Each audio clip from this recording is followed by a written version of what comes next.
Horror movie? What? Let's make a horror movie? I wonder what we'll be like then. Brains in jars, I'm going to guess. We're a long way for God now, son. Slowly Coming out of his mouth. crawling out Yeah, of his that's mouth fucking and stretching cool. his skin. Nice. So he doesn't save them, the bridge goes down, people die, and he's like, oh well, job done. Clarence? Can we try take two again? Yeah. All I'm saying is maybe don't trust sentient hats to make life-changing decisions, but... Thanks for your correspondence, J-Tops. Welcome to Let's Make a Horror Movie Podcast. Hello, I'm John.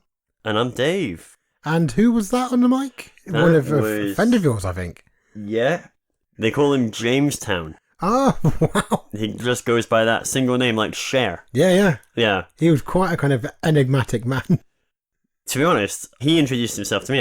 I thought he knew you. I thought he was here. This is the whole Robert Durst thing again. Yeah, isn't because it? you thought of a man called Jamestown. John knows him. John knows him. He's brought him. It's probably some sort of weird thing where you've bet him to change his name or... Well, I saw somebody Scottish. I thought, well, Dave knows him. Couldn't bring him round. There you go. We get a lot of lurkers around here. We do get a lot of lurkers. We do. And they like somehow get on the podcast. Yeah. So Well, it's weird because you're surrounded by fields. I like to think, well, that's true. Yeah. So I think that adds to the, that's what makes them so credible to me. Yeah. Because I'm like, well, where have they come from? They must Yeah. be here with John. And you're thinking, they must be Yeah. here because of Dave. Of course. So we're both, this is, next time, I'll tell you what we'll do. Next Yeah. time is we'll just have a little quick tete-a-tete Yeah. before we start. Just to double check them. Yeah, just to make sure. Because Tony in the Yeah. booth, like, No idea what's going he on. doesn't know. No. Half the time he doesn't know. He had no idea about Yeah. Robert Durst. He didn't know who he was. No, exactly. And that's how we lost Yeah. Susan. But look, we're getting way into the weeds Well, we here. can't put that on Tony, but yeah. Yeah, I mean, look, I don't want to get into it. It's nobody's fault. It's nobody's fault. Tony, it's not your fault. Thanks, Mike. Anyway, look, welcome to Let's Make a Horror Movie Podcast. This is the fortnightly podcast where normally one of us would write a pitch and pitch it to the other And person. it's my turn. I've got a pitch. I can't see anything that's Yeah, going to be well, different do today. you know what? Today is different because instead of Let's Making a Horror Movie, we're going to talk to people who basically should be doing a We've Made a Horror Movie Wow. podcast. That's exciting. It's pretty exciting, isn't It's it? very It's exciting. pretty exciting. So what do I do with this pitch? I think just bin it, mate. Oh, just fucking Bin it. fuck off. What's it called? Robocop 5. Robocop. Oh, well, no, don't bin that. All right, Okay. save that. We'll do that next We've been working on it episode. for 6 months, mate. Well, mate, it sounds awesome. Anyway, look, we're getting into the weeds. So yeah, Robocop 5 is binned. And Robocop what 5. are we doing instead? Robocop 5 has not been, John. It's on pause. Again, we're getting off topic. So look, the important thing is here we are in episode 26 Yeah. of Let's Make a What Horror are we Movie. doing? We are going to actually have an interview. Last episode, as you probably recall, I do recall. in the second act, we talked a bit about the film Apartment 1BR. Yep, fantastic film. It got our much coveted 10 out of 10 score. And also your film of the week. And you know what? It still is. Still is. Yeah, and I've here watched we a few more are films and- weeks later. Yeah. But anyway, look, in the interim, between that episode and now, we actually interviewed two legends Yeah. from that movie. Malevolent Films LLC producer Alok Mishra, who produced Apartment 1BR, or 1BR in the US, and Naomi Grossman. Yeah. I think throughout I pronounce it Naomi, and I don't know why I'm doing that. Well, I've yeah. questioned myself a lot It's a little quirk, isn't it? in the time since. Yeah, yeah. It's been on my mind a bit. I'm not going to deny. It's been on my mind. And no matter how many times I go, it's Naomi, not Naomi. Nobody mentioned it. Nobody mentioned it. Everyone's far too polite. But it troubles my own sense of self, John. Because deep down, I can't even force myself. Doesn't matter how it's spelled. It's N-A. Yeah. Simple as that, N-A. And I go, It's nice. classic. I think it passed without incident or comment. So I'm going to heavily edit this so I can correctly say Naomi Grossman. Yeah. Who's the Emmy-nominated actress who's in Apartment 1BR and also of American Horror Story. 3 seasons. Three as seasons, I think I mentioned yeah. in the I think interview. you do. I think you get it absolutely right. Yeah, I in the think I'd interview. nail it. You spot on. You obviously everyone will hear. But yeah, so no, they were an absolute pleasure to talk to and very generous to give us their time. We did a bit of digging behind the scenes. We get a bit of a view of like the horror stories that come around trying to even make a horror movie or any movie. Yeah. I should think. Really exciting. But also, you know, because we're called Let's Make a Horror Movie Podcast, we want to know how we make a horror movie, and they give us a lot of info on that too. They really do. Yeah, So- yeah, they do give a lot of really sound advice. I think they really do kind of cover a lot of stuff in that. Spoilers ahead. Yes, watch the movie. listen to this show, you've heard me say film of the week, you've already bought it. Obviously, why else you can rent it. You can rent it on Amazon. Nah, buy it, mate. Well, you buy it as well, yeah, absolutely. Buy it twice, I guess. Yeah, definitely. One for each of the family. It is genuinely a very good movie. So anyway, look, sit back, enjoy, listen, tell us what you think, write in, go to letsmakeahorrormovie.com. You can reach us at letsmakeahorrormovie@gmail.com, or you can tweet us at LMAHMpod, and we're on Instagram too. Yeah. So do that, but also sit back, listen to this, and watch Apartment 1BR. Yeah, enjoy. Hello. Hey. How you doing? Good to meet you. I'm Dave. I'm John. This is Let's Make a Horror Movie podcast. Person as opposed to hearing your voices. Yeah. All our glory. We make a special effort to retain a sense of anonymity just in case, you know? Oh, you might as well. I feel like, in this day and age, you can't be too safe. Yeah. the end of the world coming and all. Yeah, exactly. Well, it's just around the corner, I think. You're better off than we are, I'll say that. Well, I mean, we're both kind of eating a shit sandwich, you know? It's just different kinds of shit in it, I think. Yeah, it's true. All variations of shit. Like, we were hoping to be filming a movie right now, which unfortunately is not happening because of it costing like 30% more to shoot a movie in this day and age where you have to have all these sort of like specifications. Anyway, are they still open with everything there though? The pubs and everything? Yeah, you can get drunk. You still can't see anybody old, but you can get drunk. So that's really all you can do in this country right now. Drunken shop. At least you can do that. Hi there. Sorry. Hey. Hello. You'll never get rid of me. Great. Oh, brilliant.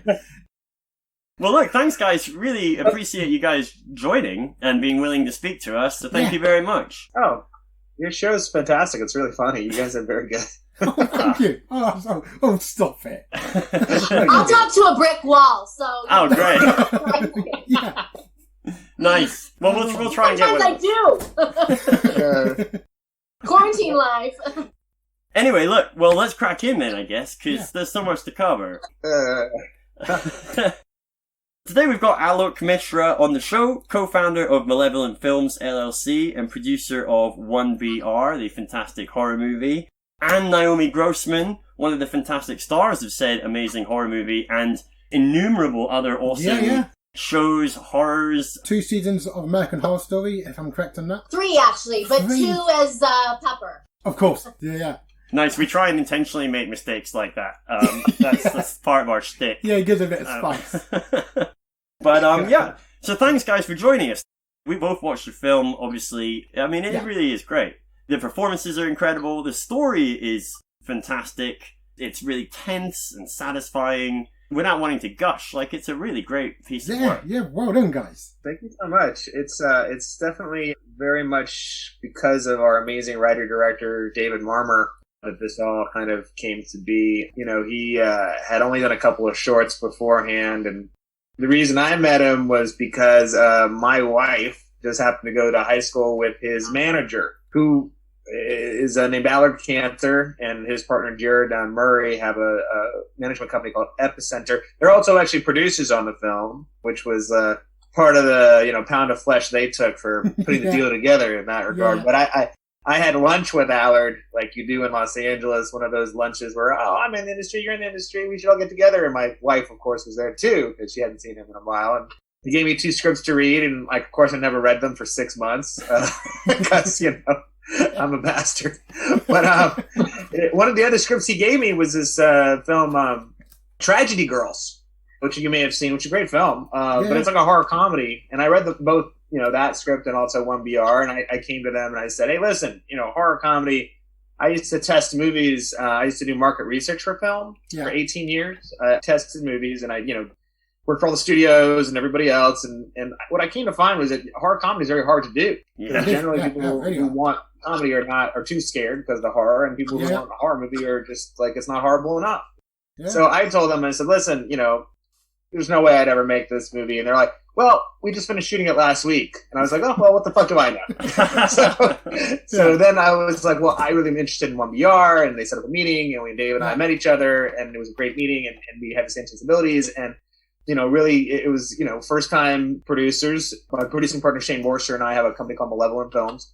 First time producers and a first time writer-director. What could go wrong? But yeah, so that was sort of the whole origin of everything as we got in touch with David and, became friends with David, to be honest, actually. He's actually one of the producers on the film, too. We worked very closely with him and had a really great crew and got very lucky with the casting. Naomi Grossman, for example, the great Naomi Grossman, has been a friend of mine for 20 years.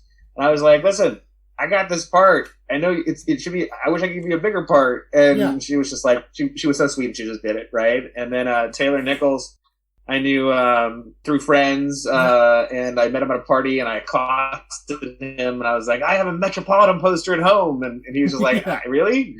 dude, really? I'm in. So, because I loved him in the Whitstone movies, like Metropolitan in Barcelona. Yeah. And I called him a year later from meeting him and was just like, I got this movie, and so he was like, oh yeah, you're the one with the Metropolitan poster.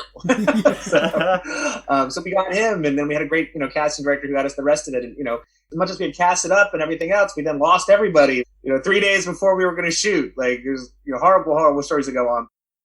Obviously, our podcast is called Let's Make a Horror Movie. So it's like we wanted to know how you got from Let's Make Her to We Made Her. And I think, you're giving us that. Well, he brushed past a whole lot. In fact, there was a perfect segue when he said, what could go wrong? And that's usually my cue to say, like, everything. Because honestly, like, it's a miracle that this movie turned into what it is. That it's, 86 on Rotten Tomatoes and, up there with all the biggies. Because quite frankly, I mean, Alok referred to the casting nightmare that they endured. I was the only one who didn't get the memo to drop out, apparently. No, I wouldn't do that. But still, no, I mean, they literally, like, braved forest fires. There was, at one point, a production truck that was hijacked by a really hot felon. We know because it was, like, on an episode of Cops or whatever. Oh, and it's actually on the Blu-ray specials if people want to see the super hot felon who stole our production vehicle. Wow. Anyway, just saying, we really braved everything and it still managed to survive. It's a miracle. Yeah, you couldn't tell. I mean, I think one of the things that, I think you were talking about, John, was the casting. You would never guess that you had cast, a different lead from the lead you have. The role seemed so perfect for the actress in it, Nicole Bloom. She seemed so perfect for the main character. I mean, did you guys have to change anything to fit her in it? No, in some ways. So just if I want to tell the story real quick. So what happened was that it was Monday. We were shooting on Thursday, right? Yeah. And what happened was we had this, I won't say fussy, but I will say fussy because she dropped out. A TV actress who's very popular. Okay. And she made us in turn cast her. I think it was a boyfriend or friend. I don't know. Allegedly. No libel here. Cast this dude who was on some CW vampire show that I've never fucking watched. Oh, can I curse on here, by the way? Yeah. Please do. Okay, fuck yeah. All right, so some fucking CW show, vampire show I've never watched before. And this is a lesson to everyone, is don't hire anyone who is, perhaps friends with the other person. Yeah. Because while I'm getting this woman's feminine energy drink in the Gelson's, which is a big popular place in Los Angeles and Marina Del Rey, we actually got an energy drink from the company because, we would put it in the background or some shit, but it wasn't going to be there for till 3 days into production. So the stupid things we do as an independent producer is you have to go and, pick up the case of this stupid energy drink. So I'm in there and her agent calls and it's like, she's out. And don't give us a reason. They just say she's out. And we're like, what the fuck are you talking about? And so we're losing our minds. And then, of course, her, alleged boyfriend or friend or whatever from this CW piece of shit show then drops out too. And we're like, what the fuck? What could go wrong worse than this? And we go to a bar, of course, to start drinking and trying to figure this out. Then we get a call. We had an older lady actress who was playing Miss Stanhope. Her husband collapsed, rushed to the hospital, dies. And this is all in one day. And we're like, and she's not going to come, obviously. She's not, poor woman's grieving, So now we're like, fucked. And so we start scrambling to try to figure this out. Yeah. And we basically make the decision to push everything back a week and then still try to cast like crazy. And Nicole says yes right away. Ryan Bloom was actually our first choice, but then this other like TV actress like came along who had like, it's so stupid that this woman can act. It's not she can't act, but she also has like 3 million Instagram followers and stupid shit like that you have to consider. She also has a ridiculous writer with a feminine energy drink I was in it. gonna ask. That's so dumb. We had to make her happy, and that's the least of certain things. I mean, at least she didn't ask for like a whole bowl of green M&Ms. Or like 10 wheels of cheese. So, yeah, I mean, I have a feminine energy drink on my rider as well, obviously, but I was just wondering what brand it was that... we can't say. I wish we could, because what happened is that they ended up sending us, like, so many cases of this, like a truckload of cases of this drink. And we were like, do we need to send it back? And they're like, no, keep it. And we're like, okay. And so I was so mad about this whole episode, I couldn't drink a single drop of this shit. So I don't know what it tastes like, but... It's a feminine energy because it's marketed towards women. So they have different, like, I would have tried it an awful lot. I'm a woman and I didn't care for it. All right, this is the reason we're not mentioning the name of this product. It's so nice to give it to us. So anyway, that happens, and then Nicole was our first choice, like I said. We call her, and like in 2 days, she's flown out, which actually makes it interesting in a way. It feels very seamless with her in the movie, right? Like you think we always cast, and because. I mean, she was coming out from New York. She lives in New York, and she was coming out to LA at a moment's notice to literally just become this Sarah character. And then she kind of does, because Sarah's sort of a fish out of water, so is Nicole. So it kind of actually went to sort of the whole character, I want to say, in a very fun, interesting, subtle way. Although she did choose to spend her Christmas vacation being tortured.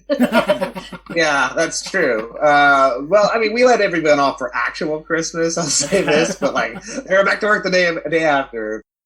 To be honest, we did 15-day shoot, but then we actually got a chance to go back and do some reshoots. But the reshoots were like 8 months after the initial like shooting, because we couldn't. Like Naomi Grossman's shooting American Horror Story, and Taylor Nichols is doing PN15, and like I mean, all these guys are working so consistently. It's hard to get the band back together, so to speak. Getting back to the casting stuff, it was the Friday before we were shooting on the Monday, and we still didn't have our older lady character, Miss Stanhope, and we didn't have a Brian character. I'm sitting there on Friday morning, and I'm looking at reels of older lady actresses, because I'm just begging my friends, send me reels. We have to figure this out. And so I see this reel from Susan Davis, who's an amazing actress. She's been in a ton of stuff. She's Robert Altman's cousin, and he brought her out here, back in the day, and she's been a very successful character actress. And I saw her reel, and there was a number at the end of it, and I called the number thinking it was going to be an agent or manager, but it was not. It was her. And I was like, well, this is highly inappropriate. What I'm going to do is I'm going to pitch you the movie, and I'm going to pitch you us. And see what happens. And she's like, oh, okay. And she was like, at the end of it, she's like, well, I've never been in a cult movie before. This sounds fascinating. And basically, that's at 9 o'clock in the morning. By 11:30, we signed her. Fast forward to the end of the day. So trying to cast the Brian character. We're shooting on Monday. We don't know if we're shooting on Monday. We don't have a Brian character. I don't know what the hell we're going to do. So we're in Barney's Beanery drinking once again. You can probably see it. Like friends like Jason Blum to help us keep the agencies open, later. We're trying to make sure that we can, figure this out. And finally we get a call around 7 o'clock or something. And it's Gersh. And Gersh was very helpful in all of this. Their agent told us, you got your Brian. Giles is in. And the reason we didn't hear sooner from them, Brian was actually driving down from San Francisco or something. He had to pull over to the side of the road and read the script on his phone, and he just read his part. Yeah, he didn't even read the rest of the script. I had no context. Just his own bit, right? Isn't that what all actors do? Yeah. So sometimes we don't even get the full script, Alok. I'm just saying. No, you were very generous giving us the whole thing. Well, what are you going to go do? Put it on the internet? I mean, we're not Quentin Tarantino, right? Well, anyway, I appreciate it. Of course. Well, we get to see context, right? So anyway, long story short, he says yes, and then we're shooting a movie on Monday. So we go and we shoot the movie. So that was sort of the heart attack with casting and stuff. So I hope I answered that question. No, yeah, absolutely. Yeah, fantastic. And Naomi, what was your experience of it then? Presumably it was a lot less stressful. How did it go from your side? There was no stress on my end. I mean, I had the opposite experience, not only of Alok, because I wasn't producing it, so I wasn't privy to all this drama. Yeah. But it's also a very different process as, let's say, your experience doing television. Because television, moves very quickly, and often, the actor's sort of the last piece of the puzzle to be put in. So, sometimes I've gotten a call like, hey, you're working tomorrow, and no, you don't get the full script. Here are the lines that you say. That's all you need to know. Whether it's the fact that, the full script hasn't been written, or they just don't want to let you know, they're trying to keep things really under wraps. That's the reality of a lot of TV. Whereas film, at least this in particular, I had the script 6 months beforehand. I knew what I was doing long before. My call time changed from 1 week to the next, but that's, this was all news to me. I'm going to say one thing too, because I don't think Naomi would ever say it, but when we did the reshoots, she got nominated for an Emmy. And this is happening. We're doing the reshoot. It just happens to be. I don't know how this aligns. The universe aligns it up this kind of bullshit way. But it happened to be the week of the Emmys. We're shooting this stuff, and poor Naomi is I am coming back to shoot your film, Mishra, but I'm not going to that gifting suite where I can get a trip to Barbados. I'm coming back to shoot your shitty movie. But she sent her mom there. 52 weeks in the year, and they had to choose that one. Yeah, so the time that she's supposed to shine, but we tried to get her out so she could go to the parties and stuff, and you know what I mean. But she did get the gifting stuff because her mom did end up coming and going in her stead. So it worked out in that regard. But she came back and she did it, and she was so sweet to do it. And like I said, we've been friends for years, and I wish the part was a bigger part. It just happened to be a sort of smaller part that she was so... And there were no small parts, apparently. That's what Naomi told me. He seduced me. He said, we realized we squandered your talent. We need more of you. The movie isn't what it is unless we have more of you. So, I mean, that... Yeah, that'll that's work how on you get anyone. an actor to come, by the way. It's not with energy drinks. Right. It's not with... It definitely wasn't with pay. No, I mean, the tease of more screen time. Yes, please. No, it's all good. I want to work, obviously. I mean, yes, I wanted to go to Barbados, and now I probably never will. I probably won't ever leave the house again. Thanks, Mishra. No, I'm kidding. But, no, I mean, we do what we gotta do. So, of course I'm going to be amenable. It's my own version of the feminine energy drink. If you could have accommodated the gifting suite, that would have been great. But at the end of the day... We chose right. Yeah. We got a good movie, and that's what's most important, right? And you can't really go to Barbados right now, anyway. So no, I'd be sheltering in place with like a coconut full of vodka, and it would have been terrible. On that note, video on demand, I guess, is where the films ended up because of all this crazy shit with COVID and all the lockdown stuff. How is that, certainly from a production aspect, I guess, how does that kind of change your view of where you see things going in future projects and stuff? Does it shift your focus at all? Two things. I always say with this movie, we had a very bad luck thing that went on with it, right? Yeah. Like when we were coming out, we were supposed to have a small theatrical release, but because of COVID happening right when everything we were supposed to release, that did not happen. We didn't get our fucking premiere, for example. We wanted to have a nice red carpet premiere. We could see Naomi all dressed up and stuff, right? But we didn't get that. But the good luck was, well, because of COVID, because this movie is sort of like the perfect quarantine movie, if you will, if you think about it, we're quarantined, they're quarantined, whatever. Yeah. It's done so well on video on demand, actually, exceeding expectations and stuff. We opened in the UK as well, and we were in the top 10 or 15 for almost 3 weeks. We went down as low as in the top 200s, and now we're back up into the top 50 again. And I don't know why exactly. It's just word of mouth, people like you having podcasts talking about it with your listenership rather. there's all kinds of reasons, but I think a lot of it is because we're stuck in this place and there's nothing new coming out. And guess what? At least in the States, we're not going to be fucking watching movies till next year. I can tell you that. I know that for a fact. They took off Tenet from the list now. Like, yes, when that's coming out, for example. That was supposed to be like the big movie that was coming out. Like, one of the first movies. The other first movie I have to give a plug to that was supposed to be out to be the first movie was my ex-boss's movie, Unhinged, with Russell Crowe. And I hope that's still coming out at some point. But honestly, no one knows. And not only that, but like all the great festivals like you have there, we premiered at Grimfest there. They've had to go virtual, for example. I can't wait to see what they come up with. Yeah. But let's be honest, it's not the fucking same as going to the festivals. It's not even close. I mean, sadly. A lot of people who normally put their film in for a regular festival will not put it in for a virtual festival because they're scared of piracy, and maybe they should be, you know? But I'm saying like, that whole thing is gone in the time and place that we're living in, right? Yeah. So VOD has done very well.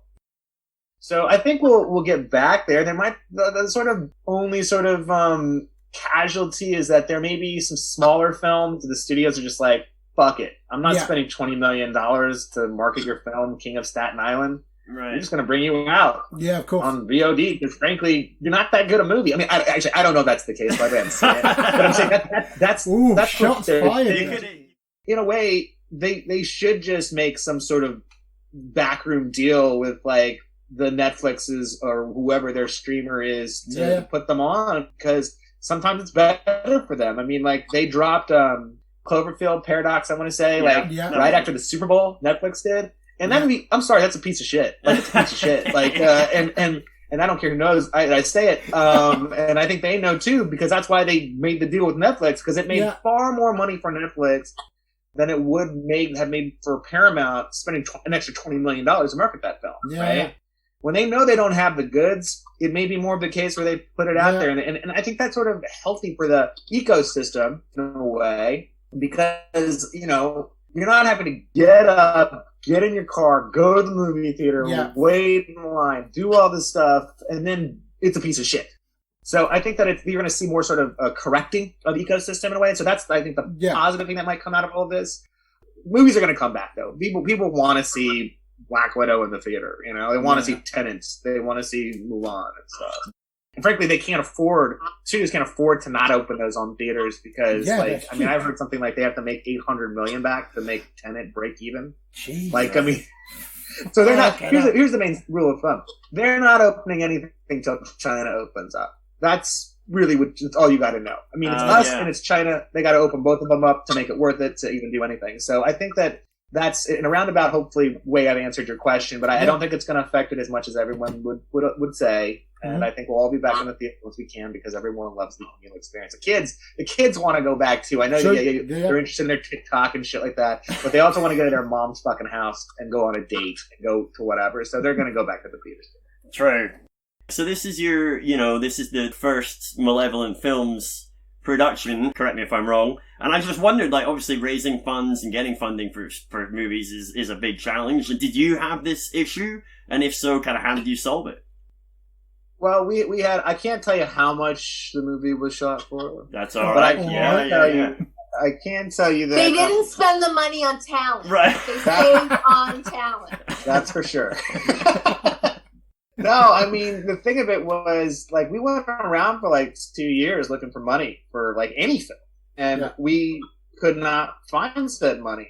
And then finally we were like, you know what? Fuck it. We're going to bet on ourselves. And so, for example, I had a house that was paid off, and I stupidly went and, you know, got a mortgage on it and stuff, and took some money out that way, and went to some family members and different people like that. Other people, not me, but did that, let's say, to get some money, and we made our movie. And the good news was it turned out well, so that our next movie is actually a $5 million movie, and the next movie after that, the $5 million movie, and we already have funding for the next one. Oh, wow. We're almost, I think, about 1/4 of the way there for the one after that. Yeah. I think the thing of it is that you have to be in the club and people have to trust you to actually get financing from people. And so we sort of, you know, took the risk, but it's a risk that will eventually pay off. You know, hopefully we'll be made whole for the money we put out there in, a year or so, I hope. But it's slowly but surely coming back. I can tell you that. We think it'll definitely, unless there's a nuclear apocalypse or something.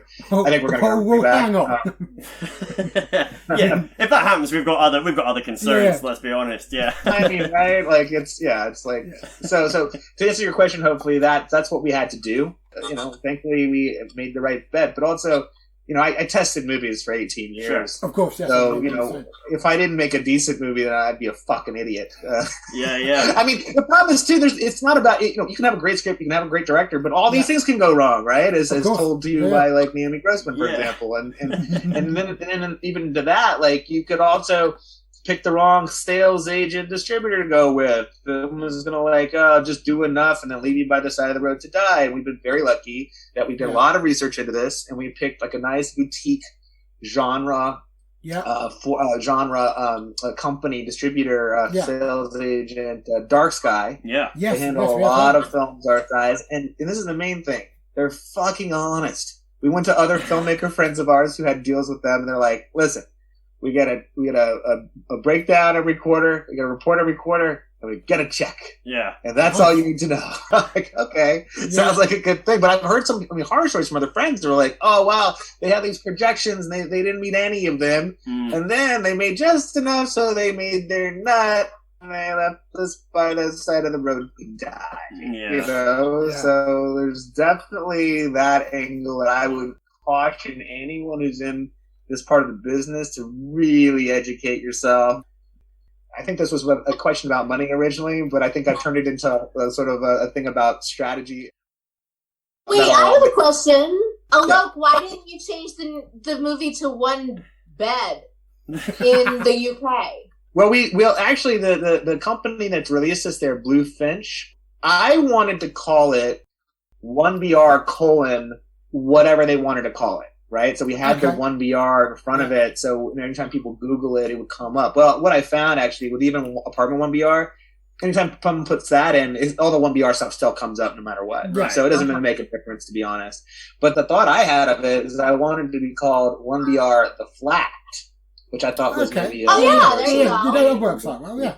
Yeah, but the Blue Finch wanted what they wanted, and I was like, I'm not going to argue with you. And at the end of the day, here's the truth of it. We have been putting all our social media sort of side by side with it. We're always like 1BR or apartment 1BR in the UK. And we did it so much so that we were talking to Australia. And Australia, they have no idea what 1BR means either, right? In fact, they have less of an idea than the UK, I would tell you this. They really, because we had we went to Melbourne Monster Fest there. And we were in 2 Q&As. There's both. It was a question. What does your title mean? And so we're like, these people definitely have no fucking idea. Yeah. So what we ended up doing. Well, but at least they know how to pronounce it. Like there was that podcast you sent me yesterday. They were from Spain, and they were like, "What is kiss?" Like they didn't know how to say the damn movie. I was like, "Oh man." Yeah, well, that was pretty funny. If you can't even say it, it's like Prince. Like, how are you going to be like, I really love this new artist, this symbol? I don't know. Right. You got it. You need a name. So we're also going to be called Apartment 1BR in Australia as well. Okay. So we're going to keep that sort of uniform, so I don't have to keep on saying like, okay, 1BR in the States, Apartment 1BR in the UK, and another time at all. Just 2 I remember I have a one-woman show that I took to Edinburgh, and the show time was at I want to say like 11:50 or what. It was 10:50. At least that's how we'd say it here in the US. Yeah. Which is a perfectly fine time, like to do like kind of a raunchy late night comedy. But you guys have a funny way of saying like 10:50, like half 10. Oh, 10:30. Yeah. I mean, that's what it was. Scotland. And anyway, so I guess it would have been. Is half 10:30 or 11 or 9:30? No, it's 10:30 to 10:30, but right. If it's half 10, it should be 5. I agree. Anyway, I did not know how to say what time my damn show was. So here I was on the Royal Mile in Edinburgh, Scotland, wearing a beaded thong and matching pasties in the freezing cold because it's fucking freezing there in It's a gold August, and passing out flyers with my own booty on it, and I still didn't know how to say what time my own show was. Anyway, I ended up getting decent houses, but it was not easy. The point is, these are things that we have to think about as producers, right? How to say will they know how to say the name of your movie? Will they know what time to go to the theater? It's so funny the way little things like that you really have to think about. Yeah. Yeah, absolutely. But that's cool that you had a show in Edinburgh. That's my hometown. I'm from Edinburgh. I didn't mean to make that about me all of a sudden. Oh, no, it's cool. I used to work in the festival as well. We're the same and different. I would have loved to have bumped into you on the Royal Mile handing out your flyers. You would have missed it because I told you the wrong time. Yeah. Still, at least I'd have the flyer. You would have come at 9:30. It was at 5. I don't know. Yeah, right. Half anything should be. That's very easy math. I am not a math person, but even I can handle that. Right. The problem gets when you go 1:30 or 1:30. Yes. You'd be like, well, what time is that now? With half one. Right. 0.5. I think our system needs a little work, but I'm on it with you. Please, cool. Fix this. One of the things that amazes me about 1BR is that it's a cult for real. It doesn't run by a weird pervert taking everyone's money. They all really believe in it, and that makes it really terrifying and very tense, and everyone's really committed to the ideas of it. I absolutely love that aspect of it.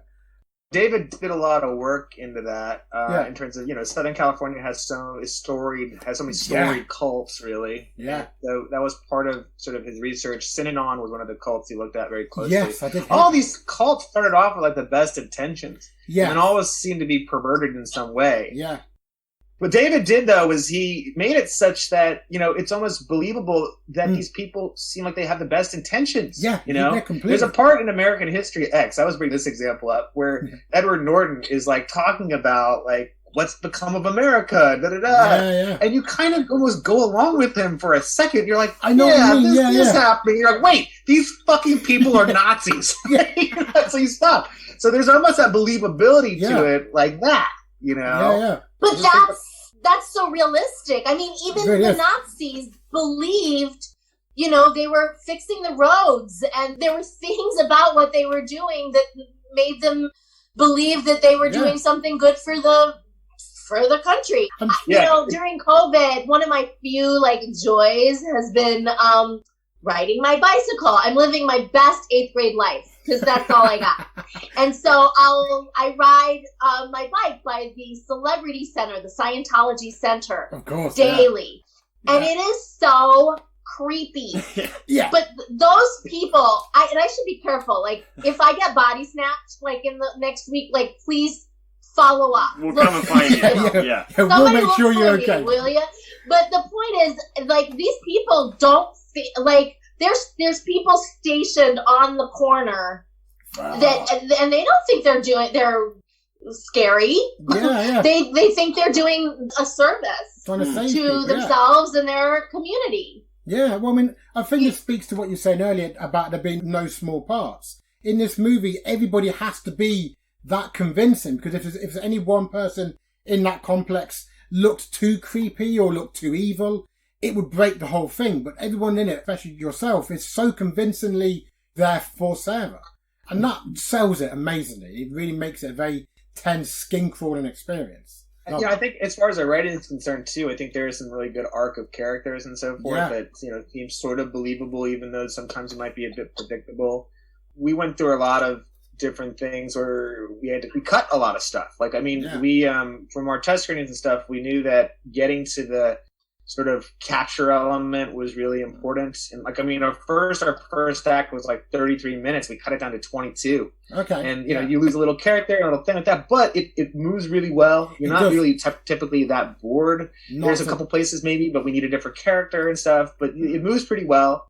The other part of it is that we cut some character things for pacing and stuff. We actually have a part in there where Sarah ends up trying to kill herself. Wow. Slash her own throat, let's say. And it was such a huge part of the movie. And when we came with the first cut, David Marmer hadn't put it in there. And we're like, what the fuck, Marmor? We spend so much money on this fucking part. Like, all the, prosthetics. And then because she had, like, a slash in her throat, we had to, like, digitally take it out, like, for the rest of the movie and stuff, right? And so that's a fucking expense, right? Yeah.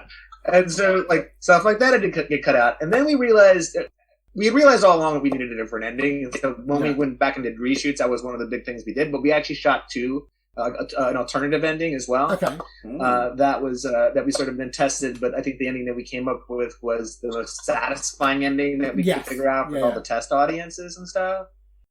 We definitely took out a lot of things to kind of get to this place in terms of not only pacing, but keeping in the characters and having something that we think finishes strong as well. A lot of people really love sort of the crescendo of violence that occurs. I mean, it is like, as they say, a bit of a slow burn. But it really ramps up at the end, so that, like, if you miss the last 10 minutes, I would say you missed the whole movie in some respects, What I think works well as well is that there isn't any point where you're like, Sarah, what are you doing? Because everything seems so convincing for her. Every choice she makes for most of the film is like, that makes total sense. You would trust the neighbour, you would trust everybody in that complex. And I think that really lands her entire story. Yeah, I think the thing too is that there's always the people that watch a film like this and are like, what would I do? Right? Yeah. And so we do a fairly decent job of sort of like couching why you would do this and like making people see that this whole, cult going on in the middle of an urban area could actually be the thing. And you realize that even more so towards whatever happens with the last third of it and stuff, right? So it all sort of clicks and fits together in a sort of neat way because of the way David wrote it, to be honest, and then chose to edit it as well. Am I right in thinking that this was kind of like David's baby, and he pitched it to you guys, and you were like, "This is fucking great, let's do it"? Is that kind of how that went down, or were you more how involved were you guys? No. He had completely written it. In fact, he had to kind of like rewrite it down a bit to be able to afford to shoot it, because he had other sort of interesting ideas and stuff. But we had to sort of, I mean, it wasn't a huge rewrite, but it was like nipping and tucking certain scenes here, there, whatever. Yeah. And so I would say it's about 99% his brainchild.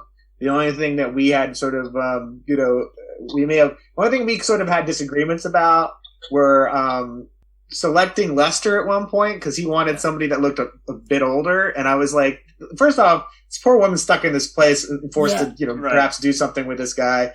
And at least he should look younger, at least kind of near her age. Only other part we sort of fought over a little bit was the other ending that he wanted, because he wanted an ending where she gets, and this is sort of in like the height of Me Too, not that it's still not going on, let's say. Of course, yeah. But he had this whole thing in his mind where he wanted Sarah to get out on her own steam, right? And I was like, well, if it was fucking easy, then everyone would get out. Like the fact that someone else had to help her to some extent makes it more, in our summation of it, like realistic as to why it's so difficult, right? And so we fought over a bit of that, but then the test audiences really loved like our ending a lot better. And David said it best. It was like sort of the writer in him that sort of really wanted to stick to the character's guns, let's say, and also the Me Too shit. But then he realized like this is a far more entertaining ending. Of course. And so you have to go with the producers and your director brain on this. So yeah, I'd say 99% is David's. The other thing, though, that you labored over, Alok, and you're forgetting is, wait for it, the hot pussy. Remember? Yes. Nice. This is not a podcast unless I drop the P-bomb. Remember, you were concerned about, like, initially they were going to, like, crucify the cat, and then they were like, oh, we can't show that, there's all the PETA people, then they won't see the movie. Like, you really labored over, like, whether or not to include the cat, and in what capacity. Like, is it okay to fillet it, in a stove? Well, apparently it is. That's a great point, Naomi, that you bring up, and I forgot about that. But part of the test screening thing was that I'm a sick fucker. I wanted to see more of the cat. I mean, I wanted to see that cat, like, pop out of the oven and run around the apartment on fire. But that's probably I said the same thing to my wife about that. I thought the cat's going to jump out of that. Well, I wanted it to, Yeah. and I wanted to jump out, its eye explode or something, or, something really horrible. But when we tested it, only 25% of the audience wanted to see that. Nah. And the 25 that wanted to see that were actually more the hardcore horror fans. Of course. Yeah. And the thing of it was that this is not a hardcore horror movie, right? This is a psychological horror thriller. I mean, if anything, it's a psychological thriller with elements of horror, right? Yeah. And so because of that, I lost that argument. And also, it was going to cost us a lot more money to do anything with that cat digitally to come alive. And I didn't want to spend another $5,000 on fucking cat when it's going to be like just 2 seconds of that. You know what I mean? And thankfully David was smart to just sort of gloss over it, because I'll tell you this, that's the one big stupid thing that people keep on pointing out. And it's like they didn't watch the trailer or something. They're like, I can't believe this something happens to an animal in this movie. Like, we killed 5 other people in the movie and worry about a goddamn cat. Like, and it's like, this is always a thing. I mean, you look on our Amazon reviews, and the top review is this idiot who's like, I didn't even watch the whole movie. I shut it off after the cat got killed. And I was like, well, fuck you then. And like, I was like, you want to pay for a ticket to a boxing match and you're going to get mad when somebody gets a bloody nose? Go fuck yourself. I think you make really good points, Alok. If only the movie Cats had an exploding eyeball, I'm sure it wouldn't have bombed the way it did. Yeah, I agree. I would quite happily watch all of the people in the movie Cats being put into an oven and cooked as their cats. Well, Naomi, Judi Dench? Yes, please. Someone put that woman in an oven. My dad, she's been marinated in red wine. Right. Well, Naomi and I, like, before the COVID happened, one of the last things we did, because, like, we're friends, like, outside of, like, doing that shit. I've known Naomi for 20 years, but we went to, we have a place here in LA, and then also all over the country and stuff, this chain called the Alamo Draft House, which is very famous for doing kind of weird screenings. And so they had a screening of Cats where it's called Rowdy Cats, and you could talk to the screen. And dress as a cat, and they have cocktails that, like, themed cat cocktails. Wow. Yeah, so we took some edibles. For me, I took like 20 milligrams, which was a lot. And we went and watched this movie, and we were talking to the screen so much, and Naomi was like singing all the songs, and at some point I was just like, can you shut up? And I couldn't. Some of them are really good songs. And there's so much racist, weird stuff in the movie that you notice when you're high, I suppose. But we're like, why are all the black cats being persecuted? Why can't some of these white cats do some of this dirty work, dirty stuff? Like, why is it Rum Tum Tigger, Idris Elba, black cat that has to be the bad guy and all of this? Yeah. At some point, we're like, this is racist. And we're like, racist. And then the whole audience started chanting, racist. It's true. Black cats matter. Yeah, black cats do matter. Black cats matter for sure. But we also were very. They do, whether they're cats or something else. But we were also very concerned of why these cats didn't have any buttholes, and so that was part of the conversation too. And I know one day there will be a butthole cut of Cats. It was the last enjoyable movie we saw in the theater together.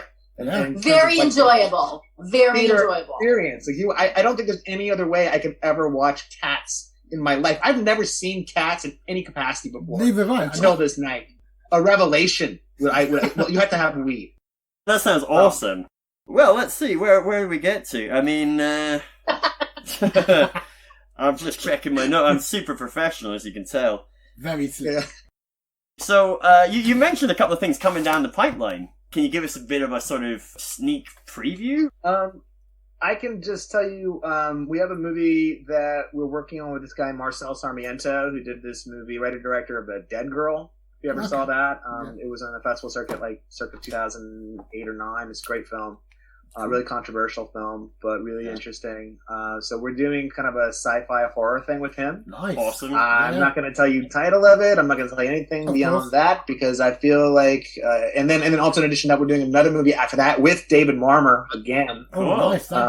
We've all gotten along very well. We're a good team, and we want to get this band back together to go and shoot this thing. And I won't say anything about that, because we don't want to leave anything out there. We're trying to J.J. Abrams a shit out of all this stuff. Show people there's a box. Don't tell them what's in the box. Just let's see where this goes, so we can, build anticipation, slowly build awareness when it needs to be built. We have a lot of ideas for a sequel and stuff like that. I mean, for example, Janice is still alive. Yeah. So, I mean, quite an interesting character. 1 bedroom, 2 bath. That's good. Oh, I like that. That's good. Yeah. Cool. I mean, the 1 bedroom chronicles Janice. What it might be called, right? Yes. 1 bedroom chronicles Janice. We'll keep it under wraps that you're working on a sequel to Cats as your next film as well. Yes, it could be. So I heard sci-fi. I thought he's doing Cats too. That's what's happening. Cats in space. Cats in space. Anyway, cool. Well, look, I mean, you've heard our podcast. Hypothetically, how does somebody with a pitch get from I've got a good idea, I've got a pitch, or I've got a script even? Where do they go? Because you're the kind of guy that makes that happen. I think I did a short stint working. I was an intern and I was an assistant in development. And what I find, this is on the studio level, let's call it too. Yeah. I was working for a man named David Friendly, who's done such amazing hits as Dr. Dolittle, the Eddie Murphy one. The Eddie Murphy one. They're pretty good. The good Dr. Dolittle. Yeah. Big Mama's House as well was his. He also has done Little Miss Sunshine and stuff. Oh, that's great. Amazing. Yeah. So, learning from that, seeing from the studio point of view versus like an independent producer point of view, I would always tell anyone, you need to have a script. Have a finished, perfected script. Don't ever give anybody something that's halfway done, because I'll be honest, they're never going to fucking read it again. 9 times out of 10, unless there's something they really want to develop with you or something like that. Yeah. I don't think treatments work either, because you just don't know what you're going to finally get. I mean, it's a nice blueprint or backbone for this script you may write, but it's kind of bullshit until you see the script. So I'd always tell you, have a script, if not 2 or 3, if you can. Because if one of them hits, then they're going to start, it's like you're in the club. Like people go, what else do you got, Tarantino? Well, let me tell you, you have a bunch of stuff you can then sell. Secondly, I would tell you to perfect a pitch. Work with friendly producers, or try to, if you find a producer that has read your script, likes your script, is wanting to take it to other people. There's many different ways you can make a movie. You can either get people attached and try to raise money that way, or if they think the script is strong enough, they might just give you the money anyways, like what they've kind of done for our next film, for example. But having a good pitch is really important. Like being able to come up and explain your film in a very short amount of time. It's an intriguing way. We always say sort of about our next script that, well, I can't say it actually. I can't say it. No, go top secret. Cats in space. We know. It's such a succinct little pitch that I have that it's like, well, you've seen this movie, right? Well, think of this movie, except the guy becomes this instead of that, and everyone's like, oh, right, I like this. So that's a little thing you can do. But I mean, perfecting a pitch is really important, is what I'm trying to say. And working on that pitch and you're bouncing it off of different people that are industry-centric people who maybe hear these things all day long. Building your network of who you may be able to send this thing to as well is also a huge thing. You're welcome to pitch me anything, anytime you want. If it's not for me and I think it's a really great idea, I may pass it to a friend. Growing your network is the other part of it. Perfecting the pitch, having the script. Those 3 things that I would tell you. Cool. That's awesome. That's really great advice for our listeners there. Yeah, absolutely. One other thing I would ask is that, this is a big project that's obviously had loads of challenges, but, I would say the end result is fantastic. Is there anything that, you wish you'd known before you started? Obviously there's stuff that you can't control that went wrong, but, there must have been stuff that maybe next time you would know how to do a different way, or... I can tell you 3 things. 1, if you have money to go 15 days, find the money, or just throw your money up front to do at least 20 days. Right? Yeah. Don't make it so breakneck, especially for a first-time director. Let him have some time to sort of, do a little play around with it. I wish we had to go back and give him that time, frankly, but it cost us so much more than it would have if we had just made it 20 days, right? Yeah. And me a trip to Barbados. Exactly. We can build that into the budget, the happy stars, happy life, or whatever. Anyway, but so that's one thing. Don't skimp on your editor. We started off with somebody who was a bit inexperienced, and the other part of it was poor David Marmor had his baby like right after we finished, and he was trying to be part of the editing process, and not being able to sleep and all this bullshit. I mean, he couldn't help it. So we had to, at the end of the day, find a more experienced editor. And I would tell you that's a huge, strong thing that you need to have on board for. If I was to do it over again, I would have gone to this guy that we had who did everything really amazingly, Rich Fox, who was a more seasoned sort of person. He came up with sort of like a lot of the stuff by himself, and then David worked with him after he'd come up with something and was working on it for like a week or whatever, right? Nice. So don't skimp on that.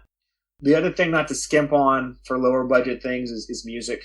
Because I swear, like, I would say music and sound, but I'll explain the sound in a second. Music, though, what you notice when you're watching something that's low budget is that you notice unless it makes sense, there's just synthesizers, soundtrack bullshit, sort of like, these shitty woodwinds and violins that are clearly off a keyboard, You can tell.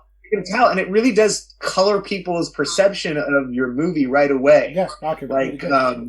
So if you have a place that you need to spend money, make the music one of them. Because invariably, if the composer likes the script and likes the movie, what he's conceived right there, they'll make deals with you to do what they can, and they might do it almost at cost. Which I mean, Ronan Landa, who did our music, is amazing. And I know poor guy didn't make that much money off of it, but he did it for the exposure, and it actually was a wise decision on his end, because it did get him quite a lot of exposure. Real instruments make a fucking difference. They add a richness to it that you would not expect for a film of this budget. So that's the other place I spend money. Lastly, the sound.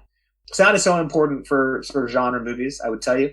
We got very lucky because my high school friend / college roommate from USC, Jason George, came on to help us work on this thing, and like he got us like onto sound stages at Sony. This guy has done like the sound for Alice in Wonderland and 21 Jump Street and all these different things. Yeah. And so he was able to come on for no money. I mean, he's going to get money eventually when we all get paid or whatever. But he came on, and we're helped work on it for like close to like 18-20 days just to his time, which is usually quite expensive to help us with it. And so if you go back and listen to it with the sound stuff, like and noticing the sound, he does a really good job of creating like the sounds in the wall and different things that you hear that kind of go throughout the movie and stuff like that. He did an amazing job of sort of creating that sort of sonic landscape, if you will. Yeah. So those are maybe I thought it was 3, but it's 4 things that I had to, if I had to really budget for or think about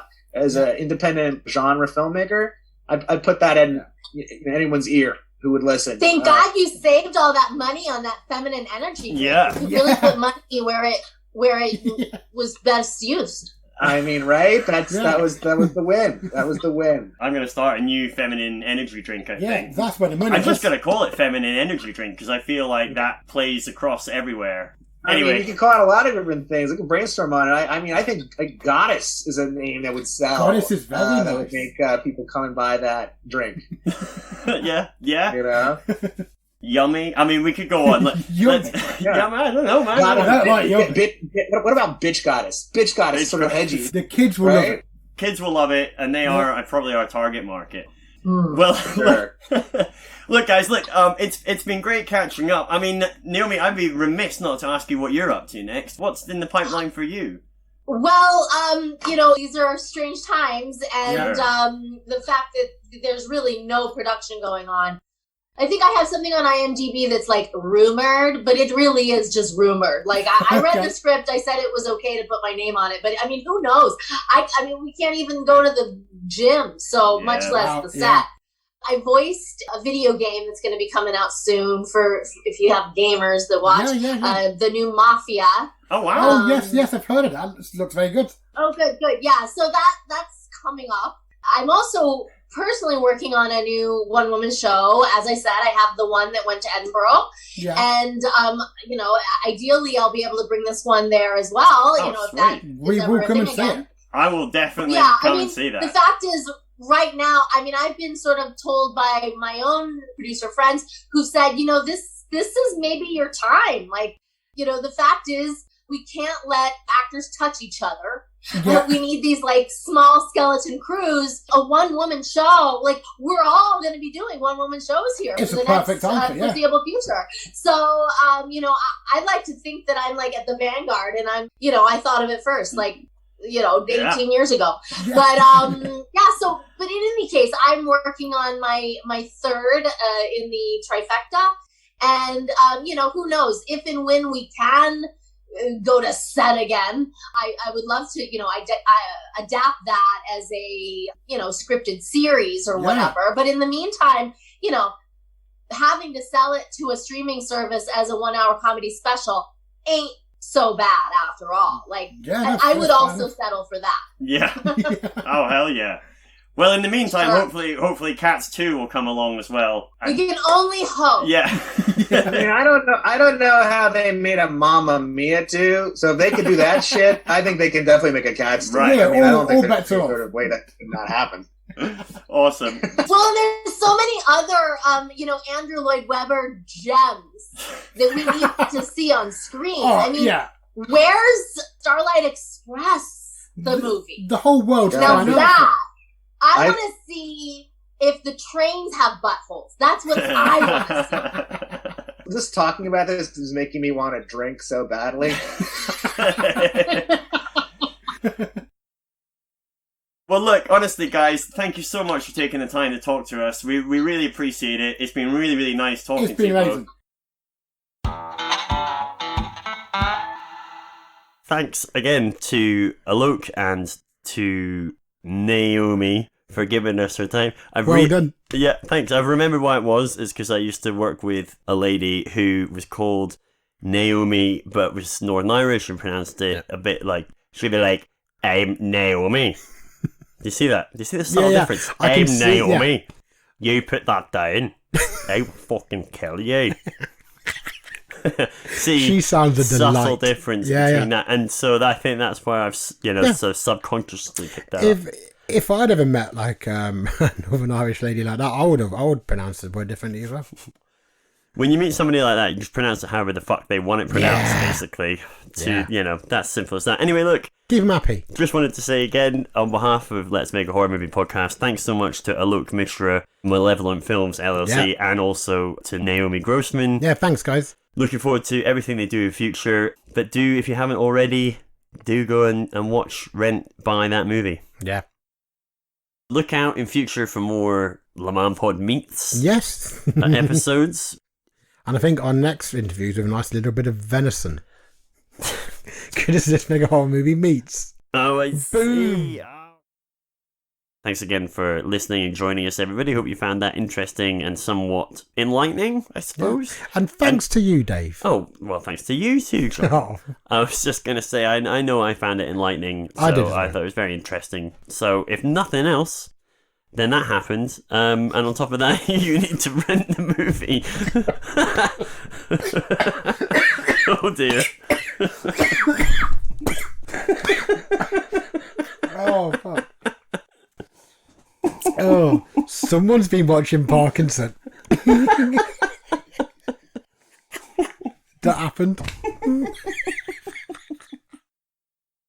Yeah, join us again in a fortnight for another episode, another scintillating episode of LMAHMpod, where we will have another pitch.